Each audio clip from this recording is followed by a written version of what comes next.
ત્રિનેત્રમાં આગળ વધી તો શિયાળુ પાકની લણણીના સમયમાં રાજ્યના ખેડૂતોની ચિંતા માવઠું વધારી રહ્યું છે। રાજ્યના વિવિધ જિલ્લાઓમાં છૂટાછવાયા વરસાદી ઝાપટા પડ્યા। આગળ શું થશે, માવઠાને લઈને શું આગાહી છે, આવો જોઈએ।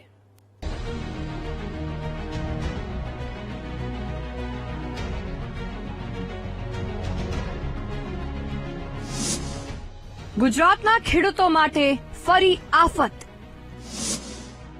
17 જિલ્લામાં પવન સાથે વરસાદની આગાહી। હવામાન વિભાગે યલો એલર્ટ કર્યું જારી। 20 ફેબ્રુઆરીએ રાજ્યના અનેક જિલ્લાઓમાં ખાબકેલા કમોસમી વરસાદ પછી સોમવારે પણ સૌરાષ્ટ્ર અને મધ્ય ગુજરાતના કેટલાક ભાગોમાં કમોસમી વરસાદ પડ્યો। ઠંડા પવન સાથે શરૂ થયેલા ઝરમર વરસાદે ખેડૂતોની ચિંતા વધારી છે।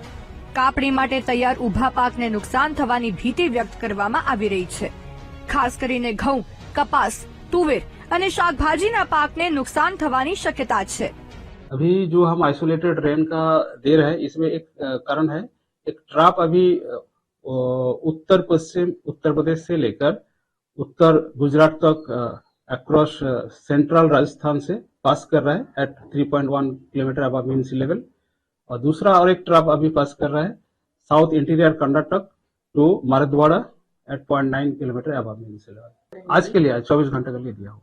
પશ્ચિમ ભારતના વાતાવરણમાં સર્જાયેલા ફેરફારને કારણે આગામી 24 કલાક દરમિયાન રાજ્યમાં વાવાઝોડા જેવી સ્થિતિ અને પ્રતિકૂળ હવામાન રહેવાની શક્યતા છે, જેમાં ખાસ કરીને ઉત્તર અને દક્ષિણ ગુજરાતમાં માવઠાનો માર ખેડૂતોને સહન કરવો પડી શકે છે।